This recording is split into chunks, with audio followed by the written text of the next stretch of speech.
Bueno, gracias, presidente. La verdad que es difícil elegir por dónde empezar. Son muchos años, yo empezaría por lo que dijo usted, son 23 años de retenciones. Es demasiado tiempo, es la vida de una persona, son generaciones y en definitiva es el retraso que tiene nuestro sector acumulado en relación a los países de la región. En esos términos lo tenemos que medir. No solo en la plata que dejó de invertir un productor en su vida privada, digamos, el gusto que no se pudo dar, la crisis que sufrió, la campaña que le fue mal, que tal vez se fundió, digo, los sinsabores de una producción que no tiene techo, que tiene que sufrir inclemencias climáticas, que tiene precios que dependen de muchos otros factores, sino que es el retraso de probablemente el sector más dinámico de nuestra economía, el que más dólares hace acumular a la República Argentina y que ya lleva 23 años. Me parece que poner ese número que usted acaba de decir a mí me dimensionó el problema que tenemos, porque efectivamente competimos contra Paraguay, contra Brasil, contra Uruguay, que son nuestros vecinos, que innovan, que nos ganan mercados y que más allá de que nosotros seamos pioneros, eficientes en nuestra producción, quedamos atrás y se pudo ver cuando nos mandaron la ley bases, por ejemplo. Había un convenio UPOV para actualizar y no lo pudimos hacer, porque a un productor argentino no le podemos exigir que pague más royalty para una semilla si el 33% de su rentabilidad se la lleva el Estado Nacional solamente en derechos de exportación, más todos los otros impuestos que le cobra el Estado Nacional, que le cobran las provincias y que le cobran los municipios. Y nos estamos quedando atrás y eso lo estuvimos viendo últimamente, creo, muchos legisladores que estuvimos el año pasado en Brasil en un gran encuentro regional y vimos que la Argentina, con toda la tecnología que tiene, con todos los recursos naturales que tiene, con todo el capital humano que tiene, empieza a perder competitividad y mercados, que es lo más grave. Otro tema que para mí hay que decir siempre, se pusieron las retenciones, creo que algo dijo el diputado Ketlack, supuestamente por una cuestión de precio interno en el 2002, porque salíamos de la convertibilidad, venía una devaluación y es la típica excusa para poner retenciones. Hay que cuidar el precio interno del producto. Después, ¿qué termina pasando? La inflación empieza a bajar de esos procesos en el que salís y la retención nunca baja. Digamos, se empieza a acomodar el mercado interno con el nuevo tipo de cambio y nos quedamos atrás. O sea, no solucionamos la cuestión de la retención porque en definitiva, y esta es la verdad, nunca estuvimos de acuerdo con esa teoría de por qué hay un salto de devaluación, de tipo de cambio, hay que poner retenciones. Lo intentó el gobierno de Milei en la ley bases.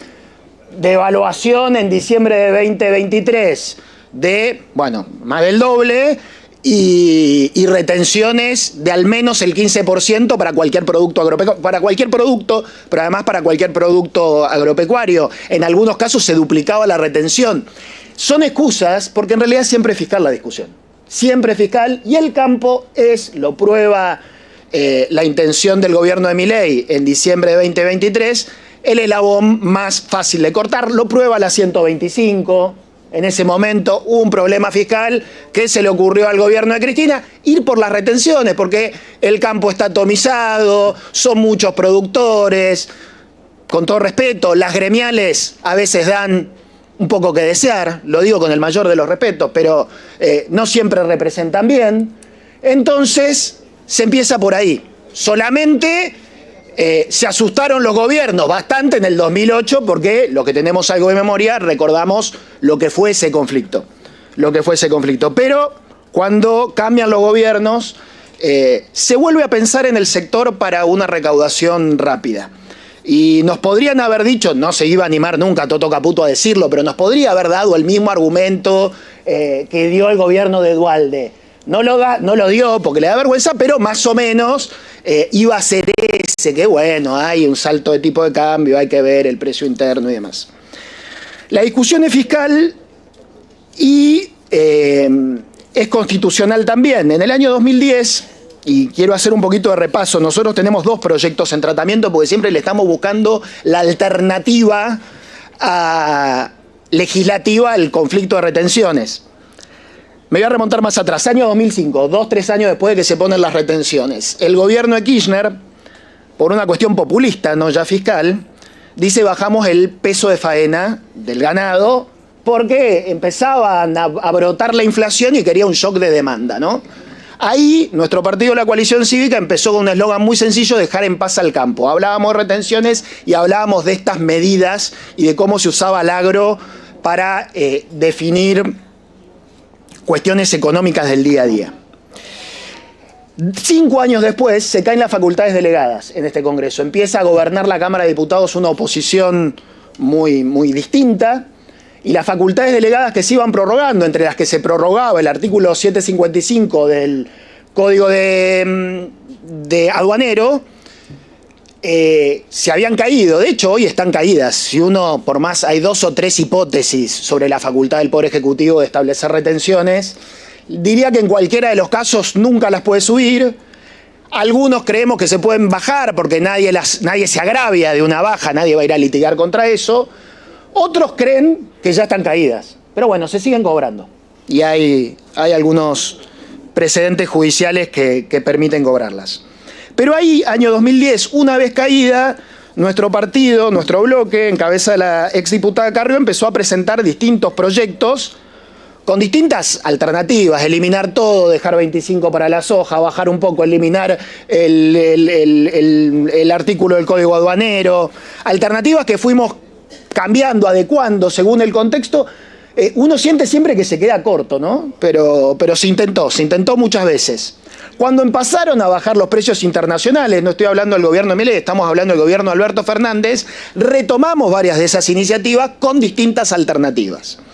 Una, la del 2023, la baja inicial de soja, de casi todos los productos, dejar algunos granos, dejar hidrocarburos, no nos estamos acá refiriendo a eso, pero tienen retenciones, y pensar en alguna compensación para lo que pague la soja por los próximos 5 años. Un bono, decíamos nosotros, que se pueda vender en el mercado secundario, que se pueda usar para inversiones de capital de nuevos proyectos en el sector, que se pueda guardar por 5 años y cobrarlo al final a su valor nominal. Distintas alternativas, pero la verdad que cuando vimos el dólar soja que implementó Toto Caputo en enero, dijimos, che, si te bajan retenciones en un 20-25% de un día para el otro, y bueno, ese tiene que ser el nuevo piso.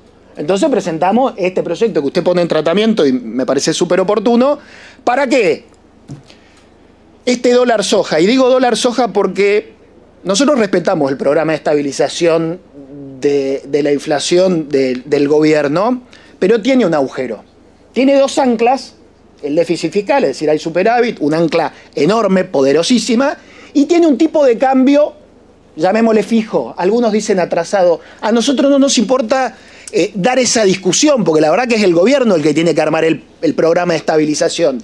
Sí nos importa particularmente que el sector más dinámico de la economía, que tiene hoy el poder de compra de la soja, o mejor dicho, en los últimos 6 meses del año pasado y los primeros de este año, el poder de compra más bajo histórico, no tenés que remontar a la convertibilidad, lo ha escrito Cavallo muy bien en su blog, los recomiendo leer a las publicaciones del exministro.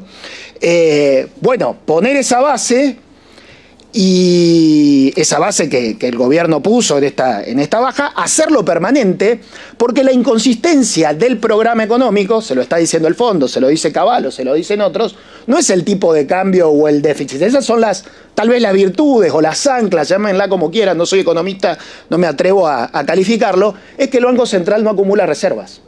Entonces, yo no creo, lo digo con todo respeto, no creo ni siquiera que el gobierno nacional haya hecho esto pensando en el sector.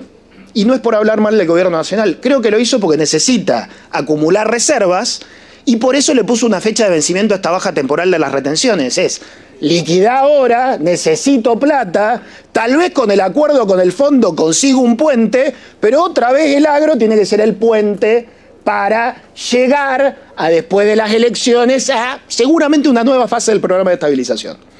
Ahora, no es por aguarle la fiesta al gobierno nacional, tiene que ser permanente porque el agro necesita reglas claras, porque reservas van a acumular igual y porque además subir el tipo de producción y volver a invertir en el sector es indispensable. No me quiero alargar, ya ahora quiero ir solamente a los pocos detalles más que tiene nuestro proyecto.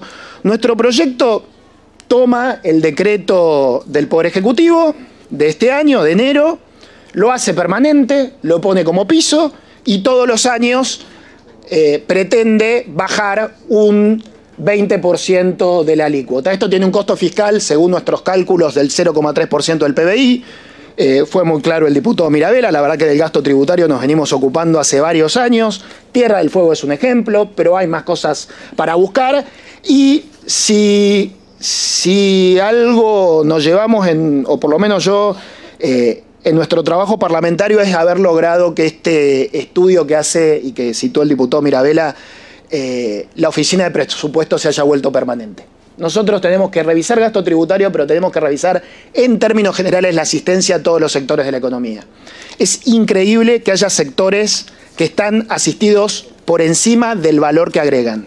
Y es increíble que sectores tan innovadores, tan pujantes, que tanto queremos, estén desasistidos, alimentos y agro.